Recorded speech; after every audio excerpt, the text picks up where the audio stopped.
You found the skeleton. How would you tell it's a dinosaur? You personally, how would you decide? Well, interesting question. I don't know. I'd have to do some research on that.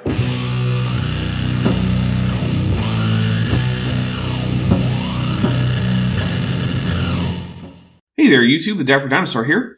Today we're taking a look at a talk given by Grady McMurtry, who rather famously had a live debate with Aaron Ra in which he was thoroughly humiliated. Here he is talking unopposed and spouting some serious nonsense.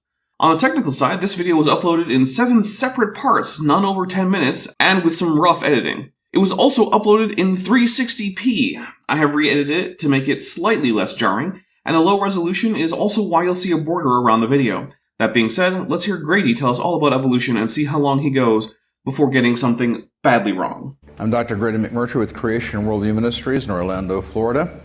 Florida man confirmed.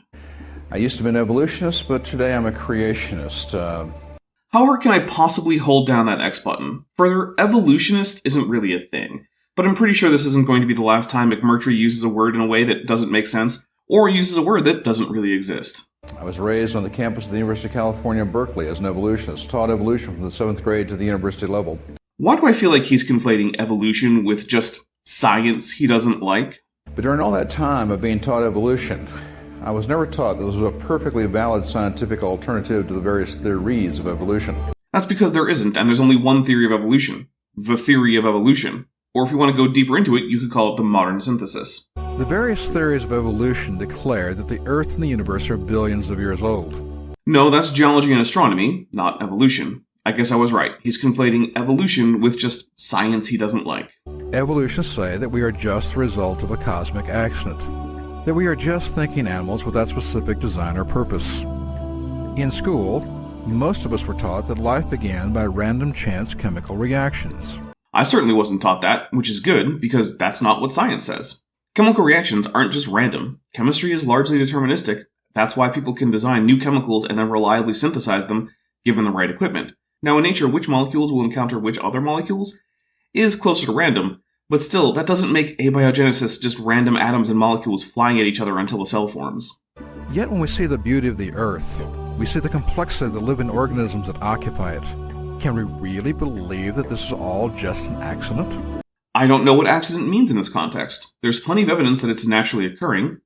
Is a landslide an accident? What about a thunderstorm? I don't know. Accident just doesn't mean much outside the realm of conscious actors, because it means an event unintended by the actors involved in the surrounding action. And so to call life an accident requires intentional actors who did not intend life but got it anyway. If there are no such actors, then it doesn't really make sense to call life an accident. It's just what happened. If there are actors with some volition antecedent to life, then most people would probably think that life was intentional, even if it formed naturally. For instance, if there's a god, that god created the universe to be able to harbor life in it, at least in some corners of it, and so life came about naturally, but was still intended. Also, if you're playing bingo, feel free to check the complexity and things are cool, therefore God boxes. Throughout the world, we are presented with the evidence that calls into question evolutionary beliefs and the assumption of an old age for the Earth and the universe. I've yet to see it, and based on this guy's performance against Ra, I feel like we're not going to see it in this video. Over the course of this program, we will present to you evidence that will shake the foundations of the evolutionary worldview. At this rate, I'm going to break my X button. Also, yes, I'm stopping this intro more than I really should, but it's to break up the music so I don't get a huge copyright claim on this because, hey, I need the ads. They pay for my claw sharpenings. I think you'll agree with me that evolutionists use two terms that you've heard most often. One is called survival of the fittest, the other one natural selection. I've heard mostly people who aren't well educated in the field of evolutionary biology use the term survival of the fittest, and just about everyone uses the term natural selection, including many creationists, most of whom fully accept natural selection as a mechanism of evolutionary change. They just pretend that it doesn't count as evolution because reasons. The phrase survival of the fittest is not a great one, but we'll be getting into that later, so I'll hold off on an in-depth discussion of that for now. Well, let's take a look at survival of the fittest. And I will say it this way, survival of the fittest, really? Does survival of the fittest actually prove evolution, or does survival of the fittest actually prove creation? Neither. Science doesn't deal in proof, rather in confirmation, disconfirmation, and empirical evidence. Further, taking survival of the fittest to be a bad way to say natural selection, I don't think that one thing on its own can really help us differentiate between special creation or evolutionary theory as it is currently accepted. including universal common ancestry. Once we accept that organisms within a reproductive population are not all clones, and that some differences help some of them reproduce more than those organisms in the population that lack these differences, it's hard to get away from natural selection as a phenomenon, creationism or no. And again, that's not something most creationists would disagree with. In fact, the only major organization that I know of that's still trying to piss in the wind and overturn natural selection is the Institute for Creation Research, and not even the other creationists are very impressed with their efforts. Stay with me for a moment. There are not just one theory of evolution, there are many theories of evolution. Odd, given this exchange. So you said no evolutionary theory, as if there's more than one? How many evolutionary theories are there? Quiet down for a minute. How many evolutionary theories are there? Can you name two? Did you ask me to name the number of evolutionary theories? Oh, yes. Yeah, and you said they can't explain any scientific law, but we actually do have a number of scientific laws that specifically apply only to evolution. You asked me how many, and I would tell you this. There's many different theories of evolution as there are evolutionists. It started with Darwinism and then became the Mendelo-Darwinian synthesis, and it's gone to another stage past that and is now the extended evolutionary hypothesis. Well, you have the punctuated equilibrium folks too, which is part of that modern extended synthesis. Yes, it's a pretty punctuated equilibrium is one of the laws that we can explain as part of the one and only theory of evolution. If you want, we do have explanations of the multiple laws. That's your choice. We do have multiple laws that apply only to the one and only theory of evolution. It's not that no evolutionary theory, because there's only one evolutionary theory. And you're saying they can't explain any scientific law, except that there's a number of scientific laws that only apply to evolutionary theory. So we can explain these things. And you haven't said anything. You have not said a single thing this evening that was correct. As a matter of fact, if you had a million evolutionists together in one room, and, well, you'd have 1,000,001 theories of evolution present. They would all agree it's true, but no two would agree on exactly how it happened. Near as I can tell, this is just a complaint that not literally everything about biology is known, so there are still open questions in the field. That's not really an indictment of the rest of the field, which is well known. Think about this in terms of meteorology. We don't know much about the exact way that tornadoes form or how lightning works, but that doesn't really stop us from being able to make a good prediction about the path of hurricanes, or whether it'll be hot tomorrow. Basically, Grady is saying that because we don't know every last thing about tornadoes and thunder, you should probably ignore those hurricane warnings. Pro tip, do not ignore hurricane warnings. But let's think about what the various theories of evolution can you name two? Actually believe. What are they based upon? Well, the various theories of evolution say that the basic concepts of this evolution would be that particles would have to evolve into elements. No, that's nucleosynthesis, and it is in fact well known how this happens. For hydrogen, it's pretty easy to figure out. Electrons and protons are attracted to each other by the electromagnetic force, so if you have some disassociated electrons and protons, they'll come together to form hydrogen, provided they're cool enough. Heavy elements, all the way to iron, form via nuclear fusion in stars, and the ones heavier than that form in supernovas. We can confirm this by actually observing the effects of radiation and looking at the chemical compositions of planetary nebulae, which are the nebulae left over by the explosion of a dying star. That elements would have to form complex chemicals. They do that on their own in nature all the time. There are clouds of alcohol in space, sugars are found on asteroids, and hydrocarbons form whole lakes on Titan. Granted, this isn't as complicated as the protein Titan, but then few things are. That complex chemicals would have to form into simple living systems, although there is no such thing as a simple living system. Anymore. All living systems are complex. Even single-cell organisms are highly complex. Today, after billions of years of competition and evolution, no modern life form is even remotely something you could call representative of the first living things. They would have been radically more simple than even the simplest modern organism. Further, much of the complexity in life is not really needed, and unnecessary complexity is a sign of bad design in designed things.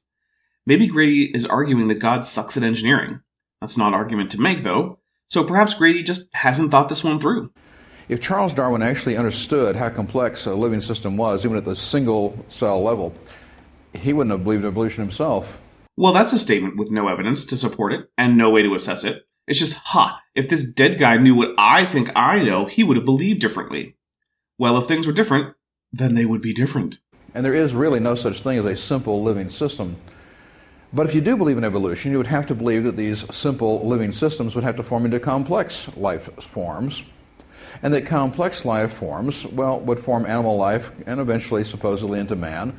And bacteria, archaea, and the non-animal eukaryotes, including single-celled critters like amoebas, as well as fungi and plants. Everyone loves to just focus on animals, and I'll admit, I do too, but let's not pretend like evolution isn't working just as well on mushrooms as it is on doggos. By some means of some innate property which must be within the material itself, because in evolution there can be no outside designer, creator, God. Everything must be by random chance and random chance alone. I have no idea what he even means by innate property, but natural selection is not a chance-based thing. Some morphologies are bad at reproducing in given environments, and so they don't. Some are good at it, and so they do. In reality, it's not binary, but I'm simplifying a bit here. If the difference between binary and relative selection matters later, I'll go into it. But that some traits are deleterious and others beneficial is not a matter of chance. It's pretty deterministic. You'd think he could at least poke at the part of evolution that's mostly random, namely mutations. Now, what are the assumptions of the various evolutionary theories? Can you name two? Well, the assumptions of various evolutionary theories would be that non-living chemicals gave rise to living material. No, that's abiogenesis, and it's less of an assumption than it is a logical requirement of reality as we understand it. Given that material doesn't generally, as far as we know, simply pop into being out of nothing, and given that we have good reason to think that at one point life did not exist, it's hard to come to any conclusion other than, at some point, non-living material formed into living material. I guess the real assumption is that the first law of thermodynamics is true, and that the age of the Earth is the age of the Earth.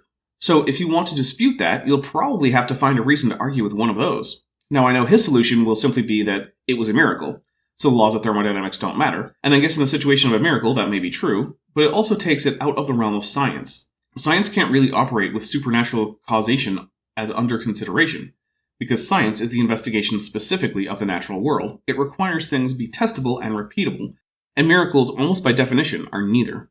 That single-celled organisms gave rise to multiple-celled organisms. Then invertebrates gave rise to vertebrates. Even when I was an evolutionist, I had a huge problem with that one. I'm actually really curious as to why. How does a creature with a skeleton on the outside become a creature with a skeleton on the inside? I could never figure that out, and no transitional form has ever been found to support it. What I believe is dumb. Yep, that does seem far-fetched, and I agree that there are no transitional fossils of an animal going from having an exoskeleton to an endoskeleton. Of course, that's probably why that's not what any evolutionary biologists or paleontologists think happened. First, the world isn't divided into animals with exoskeletons and endoskeletons. Many animals have exoskeletons, like ants, shrimp, spiders, and even snails. Other animals have an endoskeleton, like humans, sea stars, sharks, and even sponges. Some animals have no skeleton, like jellyfish, flatworms, and roundworms, and even some crustaceans, like Dendrogaster. Some animals have both, like turtles. One group of animals that does not have an endoskeleton and has a bag of stiff proteins that could very loosely be called an exoskeleton is the tunicate. I bring up tunicates because, like vertebrates, they're chordates, and in fact, like chordates, they are olfactorates. Let's look at a larval tunicate, and also look at a larval lancelet, which again is an invertebrate chordate. So let's take a look at what they share. The big things I want to look at are the notochord and the segmented muscles. The notochord is where the central nervous system goes from the brain to the rest of the body, and it's the thing that the vertebrate spine protects. Here we have animals that are not vertebrates, do not have exoskeletons, and have the basic features of chordata. Now, if we look at some of the earliest chordates in the fossil record, we have animals that are very similar to this, like Picaia. This animal is not known to be a vertebrate, and like lancelets and larval tunicates, it has segmented V-shaped muscles that help it swim, much like the muscles of a modern bony fish. And it has a notochord, like a vertebrate, but it also lacks any kind of cranium or spine. Then we have Hycoichthyes, which does have a cranial region, but still no spine. Next we come to numerous ostracoderms, which actually do have spines, but are still otherwise very similar to Hycoichthyes in overall morphology.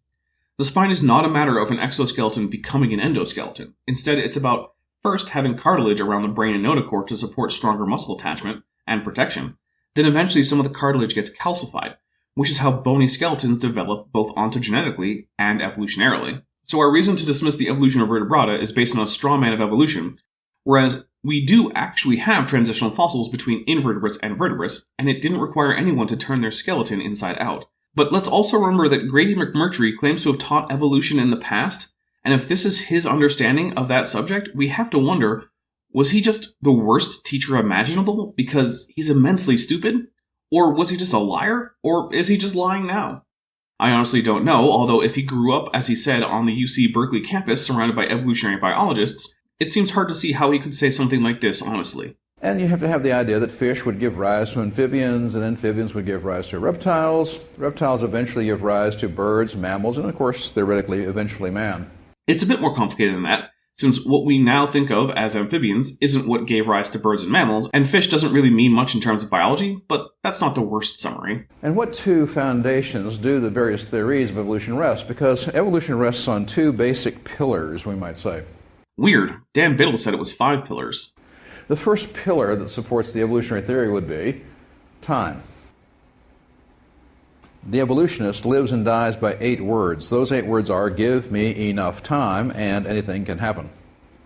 No, not really. Some things can't happen at all, but on the other hand, some things that evidently have happened take a long time. Like it takes a while to build a whole mountain range, and another while to wear one down. But that's what happened with the Appalachian Mountains.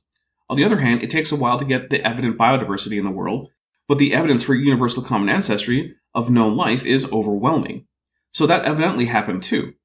Add that together, and it seems like there has been a whole lot of time. Combine it with the fact that dating techniques tend to agree not only with each other, but also with estimates from things like sedimentology, geomorphology, and biology, and it all adds up to compelling evidence of the long age of the Earth. Of course, the question must be, has there ever been enough time? And in other sessions, we showed there's never been enough time for evolution to be true. The Earth is in fact, the universe is in fact young.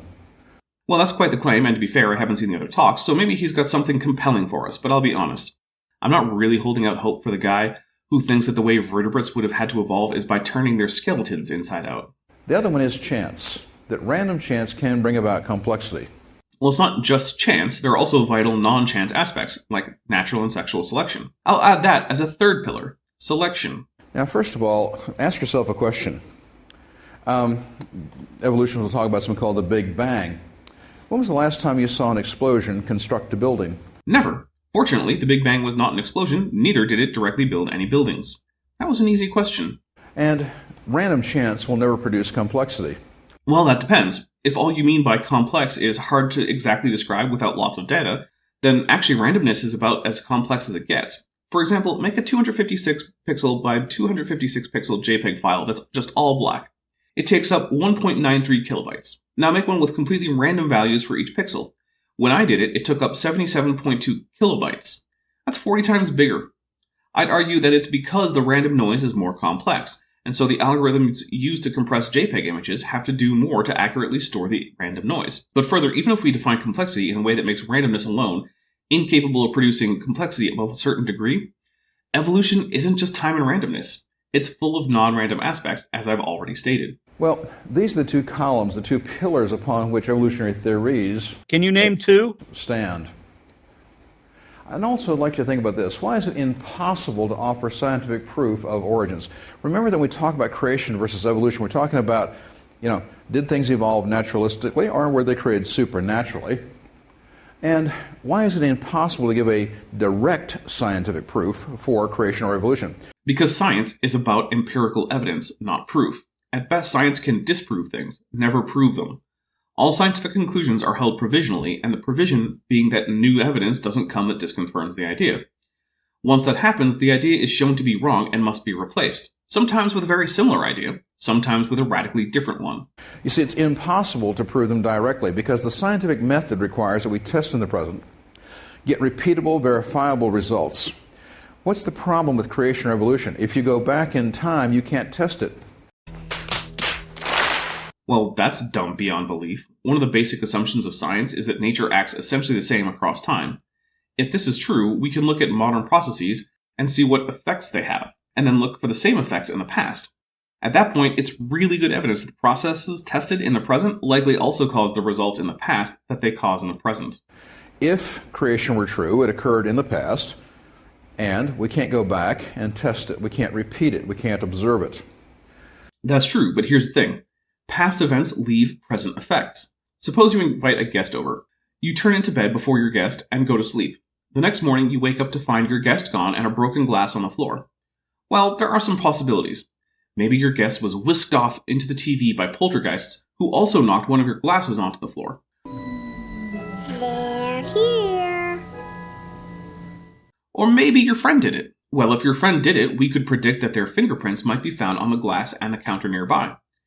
Let's assume that for the sake of argument, you have records of your friend's fingerprints and also no easy way to contact them now that they're out of the house. So you check for fingerprints, and lo and behold, the glass has fingerprints and so does the nearby counter, and they're your friends. Well, this is strong support of the my friend dropped this glass hypothesis, even though the event was in the past and there was no one around who witnessed it, besides your friend, but they're not available. Similarly, if universal common ancestry were a true claim about the past, we can make predictions about it, like genetic and morphological nested hierarchies, transitional fossils, etc. If creation were true, we can make other predictions about things, like a lack of an objective nested hierarchy, evidence of a global flood, if we're talking about biblical creationism, etc. The past is open to investigation.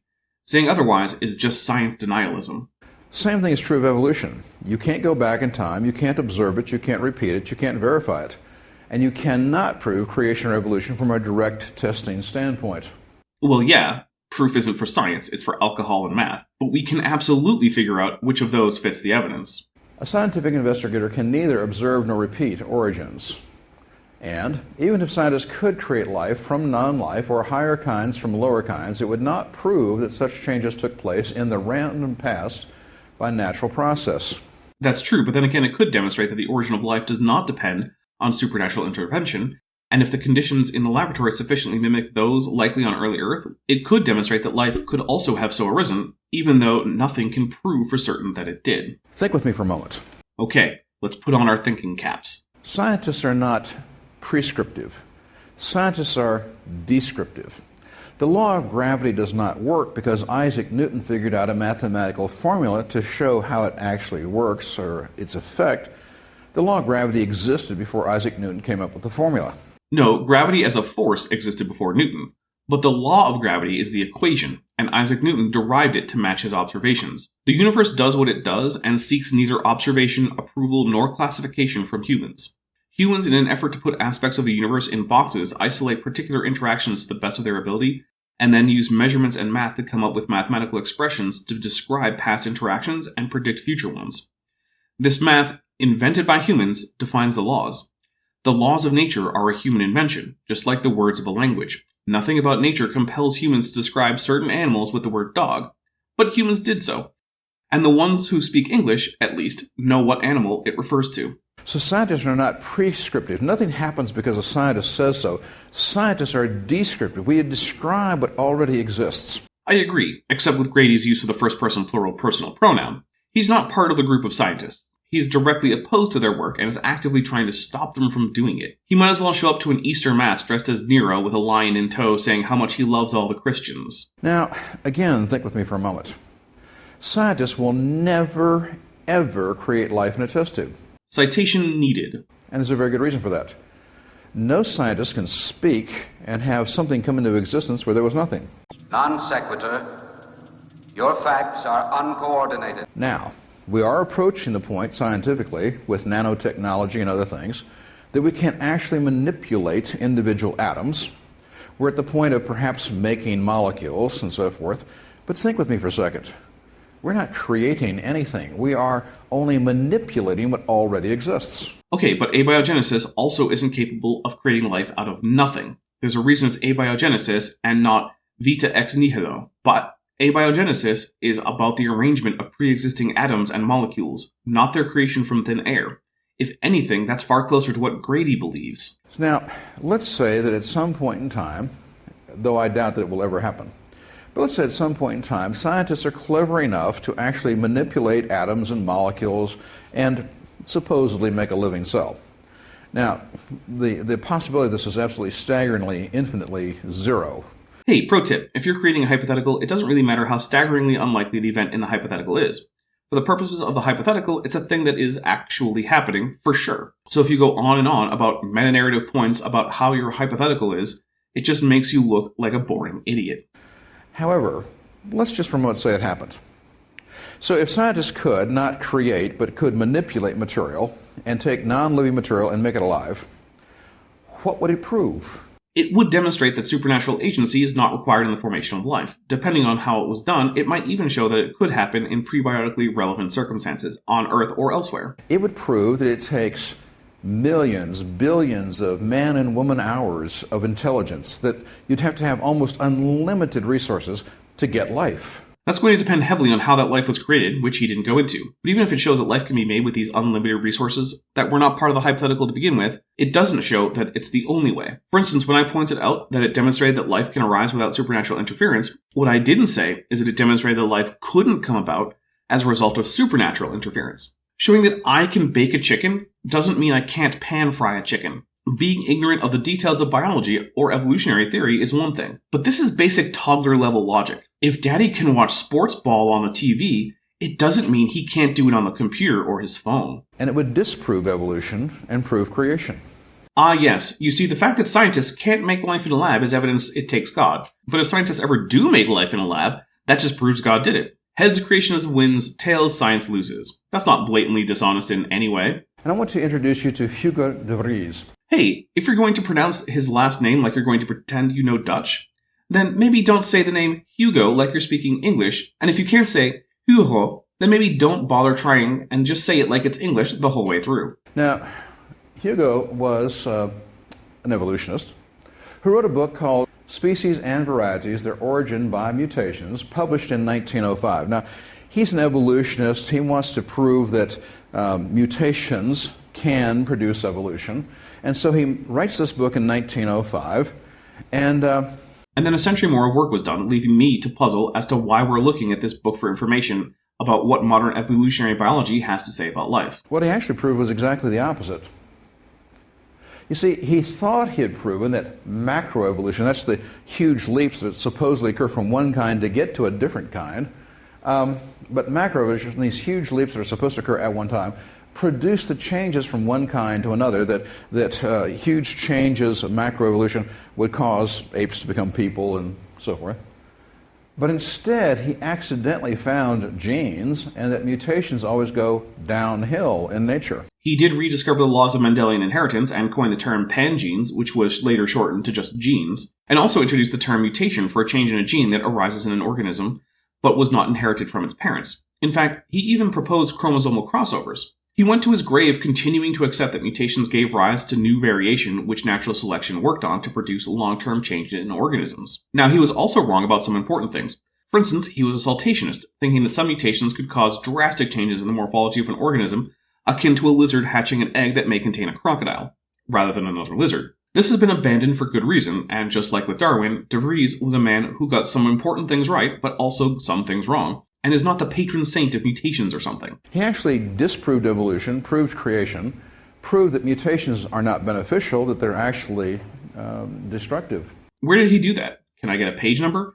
Because I'm not going to read an entire, nearly 120-year-old work about genetics because the man who can't get basic logic right says it disproves that mutations can ever be beneficial, especially when I'm living in a world with lots of lactose-tolerant humans who are all benefiting from a famous beneficial mutation.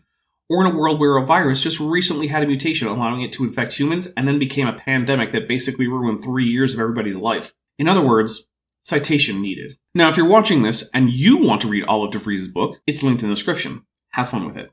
So let's talk about mutations for just a moment. Now, fruit flies are the favorite creature for mutation experiments because they're much smaller than we are, so they're easy to pick on. And they breed and multiply so fast you can do hundreds of generations of these in a relatively short time. So let's take a look at mutations. First of all, what are mutations? Many people don't understand what a mutation is. A mutation is any change in a genome that occurs while the genome is being copied, whether that be during normal mitosis or in the process of meiosis. But a mutation is a copying error. Already jumping in with loaded language to prime the audience to think that mutation equals bad, since after all, how can an error be good? A mutation is a structural change in the hereditary material which makes the offspring different from the parent. Normally when we say structural in regards to a genome, we mean what goes where on what chromosome. And so a structural change would be something like a chromosome fission or fusion, or a gene hopping from one chromosome to another. And all of these are indeed mutations, but also something like a point mutation where one base pair is swapped for another would not be a structural change in any way, and it would still be a mutation. Obviously, if there is no mutation, if you have exactly the same information, well, there's no change. And mutations are errors in copying the genetic codes. So with that idea in mind, that mutations are just copying errors, let's think about this. Why can't mutations produce evolutionary ascent? Because evolutionary ascent is a made-up term that implies that evolution has some goal and that some forms are objectively more worthy than others. Science isn't here to tell you what's good or higher, that's for moral philosophy. For someone who claims to have taught science, it's kind of amazing how little Grady here knows about it. First of all, the laws of genetics are conservative, they're not creative. Genetics never produces new information. This whole section of the talk is about mutation, the thing that produces new information by basically any definition of information I've heard that actually allows one to quantify information in a genome. Ooh, but I'll bet that Grady won't bother to give such a definition, because if he does, it'll make his whole argument fall apart. Genetics only conserves the previously existing information, passes it on into the next generation.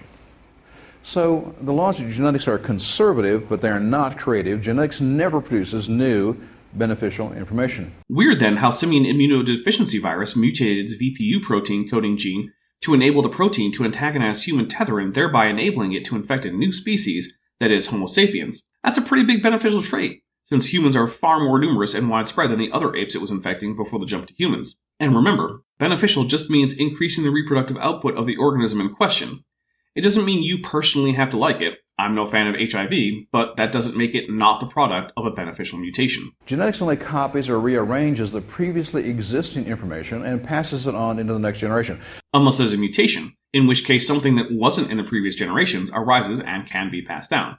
The only other option is to deny that mutations ever happen, but we can see them just by sequencing direct descendants in the modern day. Sequence the mitochondrial DNA of yourself, your mother, and her mother, and you'll see mutations at each step. Now, when that happens, let's think about what happens in genetics. So in genetics, what happens? We copy the previously existing information. We copy mama, papa. We pass it on into the next generation in new combinations of information, but never new information. Mutations. Now, when you copy something, you have only two choices. When you copy something, you can either copy it perfectly, in which case there is no change, or what's the only other way that you can copy it? Imperfectly. Oh, imperfectly, is that right? Yeah, although I prefer the term exactly and inexactly to describe copying since it's less emotionally charged. Is it possible to copy something more perfectly? No, you can only either copy it perfectly or imperfectly, in which case mutations always lose or scramble up the previously existing information. I try not to reuse memes too much, but... Non sequitur. Your facts are uncoordinated. If you open a document, change it, then save it to a new location, you now have two documents with different information. That's how this works. Mutations create new information the same basic way. The information is stored in a sequence of 4 different chemical tokens called nucleotides. If the sequence changes, then the information has changed, and thereby the information is now new information. And such a sequence change is exactly what a mutation is. And genetics will never produce new information.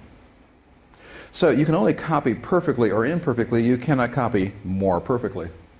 See, this is why I prefer the terms exact and inexact. Perfect implies that any change is necessarily a downgrade, that at one point there existed perfect genetic codes, and that they are now wasting away under this mutation, but there's no evidence of this. Nor are there any data that would indicate that mutation on its own is causing populations of living organisms to inevitably get less fit. Using the term perfect here is just a way to emotionally manipulate the audience into seeing mutation as bad per se, and therefore reject it as the source of novel genetic traits that can be acted on by selection. Mutations do not accumulate over time. They do not build up one upon another beneficially. Interesting, because the aforementioned evolution of the VPU protein to antagonize H. sapiens tetherin in SIV to create HIV required about 4 to 7 mutations to accumulate before it gained a new function. But hey, don't believe me? Check Sauter et al. 2012, Vegan and Neal 2010, and Lim et al. 2010, who all record multiple mutations in the different regions of the VPU coding gene. So, you know. Or to be fair, maybe McMurtry is lying about growing up learning biology from top minds and then teaching it. Either way though, if there were justice in the universe, his nose would be long enough to disrupt the moon's orbit. Charles Darwin actually just struggled with this, even though he didn't know anything about genetics. Charles Darwin struggled with mutations the same way that Hammurabi struggled with tensor calculus, in that neither did, because you can't struggle with things you've never heard of, nor been able to discover. Darwin struggled with the origin of new variation, and Hammurabi with gravity pulling things down, but that's not the same thing. But in his evolutionary theories, he was saying the human eye was one of the most wonderful, marvelous mechanisms in the universe. And I'm paraphrasing him, but he said basically this: It would take 1 million additive beneficial mutations to go from a cell that had the sensitivity to light to getting to a functioning, working human eye. You know what? Let's see what he said, because screw it. I'm tired of people lying about Darwin despite the fact that literally nothing he said would make any difference to modern evolutionary biology, because nothing in it depends on his thought in any way. This section is from Chapter 7 of the 6th edition of The Origin of Species by Darwin, and is called Organs of Extreme Perfection and Complication. To suppose that the eye, with all of its inimitable contrivances for adjusting the focus to different distances, for emitting different amounts of light, and for the correction of spherical and chromatic aberration, could have been formed by natural selection seems, I freely confess, absurd in the highest degree. When it was first said that the sun stood still and the world turned round, the common sense of mankind declared this doctrine false. But the old saying of vox populi, vox dei, as every philosopher knows, cannot be trusted in science. Reason tells me that if numerous gradations from a simple and imperfect eye to one complex and perfect can be shown to exist, each grade being useful to its possessor, as is certainly the case, if further the eye ever varies and the variations be inherited, as is likewise certainly the case, and if such variations could be useful to any animal under changing conditions of life, then the difficulty of believing that a perfect and complex eye could be formed by natural selection, though insuperable by our imagination, should not be considered as subversive of the theory. How a nerve becomes sensitive to light hardly concerns us more than how life itself originated. But I may remark that some of the lowest organisms in which nerves cannot be detected are capable of perceiving light. It does not seem impossible that certain sensitive elements in their sarcode could become aggregated and develop into nerves, endowed with this special sensibility. In searching for the gradations through which an organ in any species can be perfected, we ought to look exclusively to its lineal progenitors. But this is scarcely ever possible, and we are forced to look to other species and genera of the same group, that is, to the collateral descendants from the same parent form, in order to see what gradations are possible, and for the chance of some gradations having been transmitted in an unaltered or little altered condition. But the state of the same organ in distinct classes may incidentally throw light onto the steps by which it has been perfected. The simplest organ that can be called an eye consists of an optic nerve surrounded by pigment cells and covered by translucent skin, but without any lens or other refractive body. We may, however, according to M. Jourdain, descend even a step lower and find aggregates of pigment cells, apparently serving as organs of vision, without any nerves and resting merely on sarcodic tissue.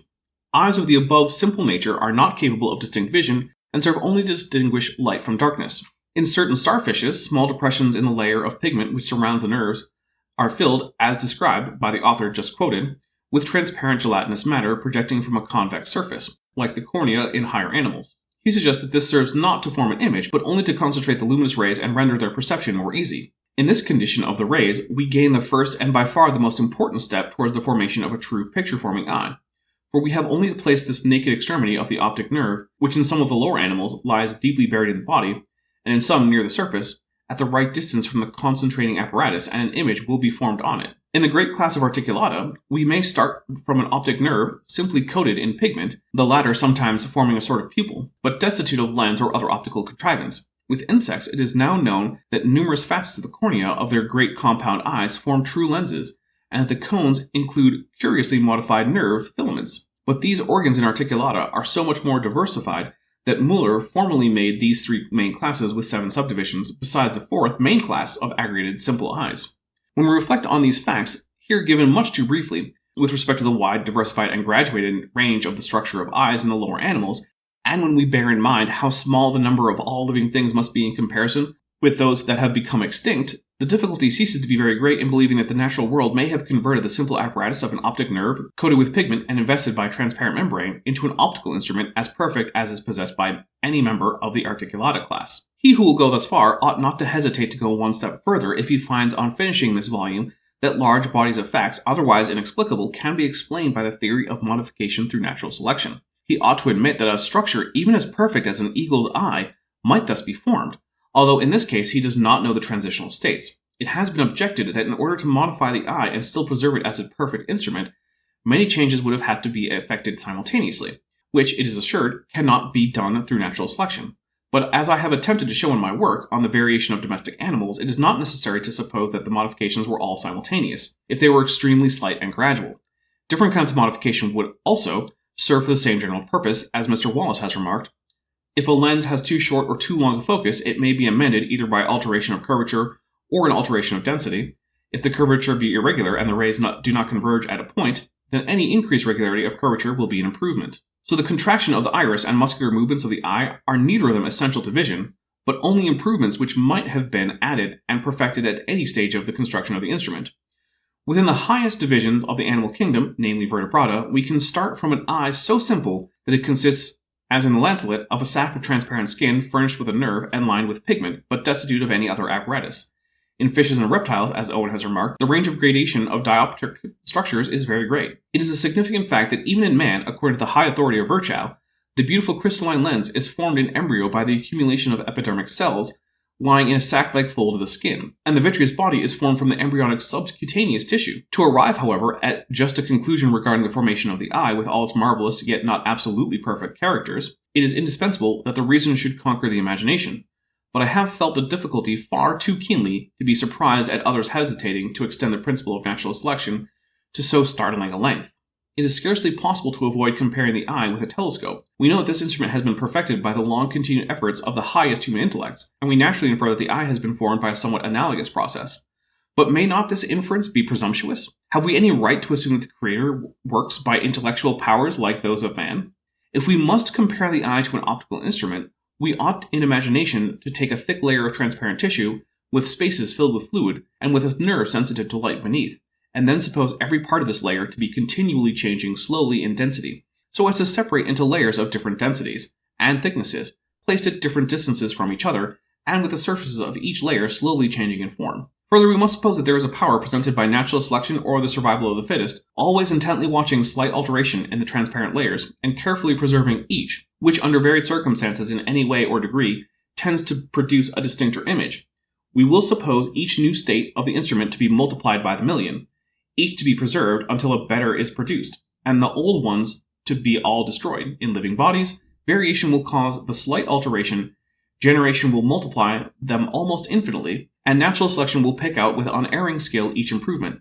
Let this process go on for millions of years, and during each year on millions of individuals of many kinds, and may we not believe that a living optical instrument might thus be formed as superior to one of glass, as the works of the Creator are to those of man? So did Darwin despair of the evolution of the eye or other complex organs? No, he did not. In fact, he only brought it up to preempt the criticism and show why it would not work. And he himself argued, and he said, what benefit would there be to have a creature that had 512,372 additive beneficial mutations, but was still only halfway to a working eye? Where did he say that? I can't find anywhere he estimated the number of beneficial mutations it would need. Which makes sense because the concept of mutations wouldn't be invented until after his death, and that number appears nowhere in The Origin of Species, which is where the whole eye discussion appears. Because after all, what benefit is it to a creature to have a partially formed organ or structure? Well, let's go through it in a couple of such structures. Eyes and wings. So a simple patch of photosensitive cells can provide day-night information to an animal, which will allow it to coordinate its active and inactive times to best acquire food and avoid predation. Flatworms do pretty well with this sort of arrangement. Putting those cells in a depression will give a bit of directional information and so allow the animal to know if something has passed overhead, which might be a predator. This allows it to scurry away from such shadow-casting objects, which will likely increase survival. Narrowing the hole will increase resolution to the point of eventually even allowing a resolvable image to form. Every step of the way allows for more accurate evasion of predators or acquisition of food, and eventually you get a pinhole camera eye, like a nautilus has. Now, organisms make clear stuff all the time, and if some of it sits over the pinhole, it can gather and focus more light, allowing for even better image quality. This is basically what happens with the simple eyes, or ocelli, of spiders. Fill that with some goopy clear stuff for further stability with optical clearness, and you have a human or a squid eye. Every step along the way is better vision than the step before, and each step is functional. Let's try for wings. Wings start out as arms or legs, so they're being used for locomotion and or manipulating objects like food. Bird wings started as arms, bat wings are probably legs, and pterosaur wings are harder to say, but still probably arms. Now, in the earliest stages, we get things like velociraptor or a flying squirrel. The wings are still useful for what they did before, that is locomotion or manipulation, but they have some added aerodynamic capabilities. This might let the animal control a fall, keep its balance, or even in the case of some dinosaurs, assist in climbing into trees. In the case of birds, it's using the feathers that were already there for display anthroporegulation of both self and eggs for aerodynamic purposes. With bats and pterosaurs, it's a fairly simple matter of not killing off as much of the tissue between digits and limbs as normally happens in embryonic development, leaving behind fleshy webbing. There are many animals today with partial wings, like sugar gliders, Draco lizards, flying frogs, flying squirrels, flying lemurs or colugos, flying fish, etc. Going from there to flight is just a matter of being able to add energy to the glide faster than gravity converts the potential energy into kinetic energy. So what good is a partial wing? Well, it's an adequate arm or leg, and it helps when falling or climbing or balancing. But Charles Darwin's false conclusion was this. He said, but it must have happened because we have eyes. No, in fact, he gave a detailed explanation of why it's not a problem in the first place. Like, I already read it. We all know this is just a lie. Why do creationists just keep telling easily falsifiable lies, and about people who don't really matter to the discussion? If you're a creationist, I want you to tell me in the comments why it is that virtually every one of these talks I listen to, something blatantly and demonstrably untrue is said by someone who either knows better or is lying by portraying themselves as someone who does. Well, that's a great faith statement, but it's not science. I mean, I guess he could consider it a great faith statement, since his entire MO is assuming that he's right at the outset and then taking everything as evidence of that. But here we can see projection, because of course Darwin said nothing like that. Mutations do not create new organs, they only modify existing organs or structures. That's true. But that's all it takes. Lungs didn't start out as a brand new organ, they started out as an outgrowth of the digestive tract. Eyes didn't start out as new organs, they started out as part of the skin, but with slightly higher concentrations of light-sensitive opsin proteins. Wings didn't start out as new organs, they started out as arms or legs, in tetrapods at least.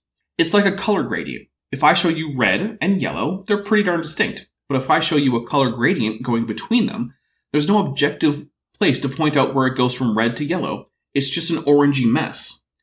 Similarly, if you start out with a basal vertebrate without lungs, and then you go to one with a bit of extra sac of stomach tissue that's absorbing extra oxygen, to a full-blown lungfish, to a tetrapod, if you could watch the digestive system at every stage, there'd be no single point where the pulmonary and digestive systems split into distinct things. This also works for languages. Here are some examples of English.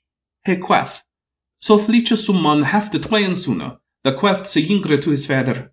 Vader selle mi mine del mine echte, de me to gebireth. De del de he him his echte. De afterfeum dion. El his thinger je gaderode se yingre sunu on de ferlen, riche on forspilde ver his echte, de binde on his gelsen. That's from about 1,000 years ago. Let's go forward 400 years. Forsothe. He saith summan hadde tweeën sones, and the younger said to his father, Father, give me min portion of substance that befalleth to me. And the father departed to him the substance. And not after many days, alle things yedired to yedire, the younger son went in pilgrimage into a fair country, and there he wasted his substance in living lecherously. Now another 200 years or so. And he said a certain man had 2 sons, and the younger of them said to his father, Father, give me the portion of good that hath befalleth to me. And he divided unto them his living. And not many days after, the younger son gathered all together, and took his journey into a far country, and there wasted his substance with riotous living. Finally, another 300 years. He said there was a man who had 2 sons. The younger one said to his father, Father, give me my share of the estate. So he divided this property between them. Not long after that, the younger son got together all he had, set off for a distant country, and there squandered his wealth in wild living. As you might all be able to tell, that was Luke 15:11-13, the start of the parable of the Prodigal Son. I chose that text because its popularity means that versions from many different times are available, and so it's an easy text to give examples of in English from different time periods. Now, most of you probably have grandparents who speak the same language you do, or at least have met people of an age that would make it reasonable for the people in question to be your grandparents. You can understand each other just fine. Sure, they might not have all the same colloquialisms you do, and they might be a bit old-fashioned, but you don't really have problems communicating, and no one would likely say that if you and they both speak English, that you're speaking different languages. Probably not even with different dialects in most cases. And just like with biological evolution, from one generation to the next, you'll only typically see very minor changes. But over enough generations, just like with English, you can get organisms that are extremely different.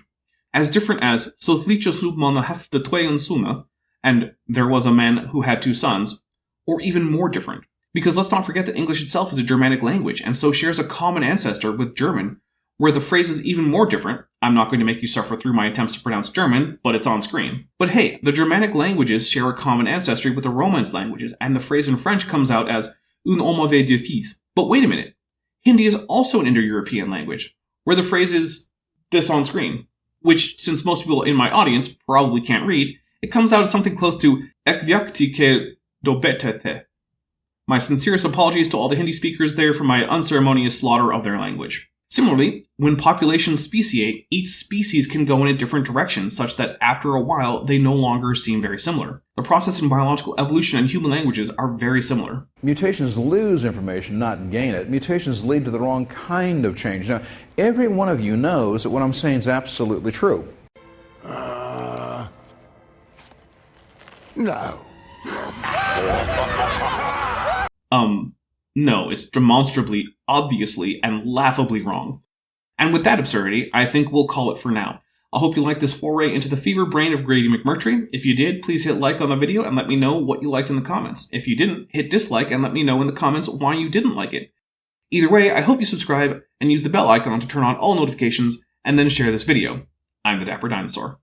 Thanks for watching, but before you go, I just want to say a special thank you to my channel members and my patrons, especially those pledging $20 or above. Bob Knob, Work in Progress, Benthoven, Tapioca Weasel, Danny5252, Eleron Teller, Furavara, Ian Chen, Landon Knoll, Mabdy Babby, San, Sphincter of Doom, The Venerable Bede, Scriptic Mystic, Dr. Tapioca Weasel, and Pat L. Dennis. As you probably know, YouTube is a very volatile platform, and from month to month my income on the channel can swing wildly. But the people you see on screen are directly supporting so that I don't have to worry too much about that, and the channel can keep going as it is, and perhaps even improving. If you'd like to join this team, there are links below to join the channel or in the description to join the Patreon. The Patreon starts as low as $1 a month, and the channel memberships start as low as $1.99 a month. On Patreon, you can even get a discount for pledging annually. If you do decide to pledge, you'll get access to an exclusive Discord server just for channel supporters, as well as early access to all of my pre-recorded videos, often up to 2 months in advance. Higher tiers will unlock even better perks. Now, if the annual or monthly pledge isn't right for you, but you still want to support the channel, there is a merch store down in the description, as well as an Amazon wishlist, just for me. And if financial support isn't something you can or want to do, then if you still want to help out the channel, please just like and share these videos and make sure you comment on them. It really helps the channel out. Thanks again for watching.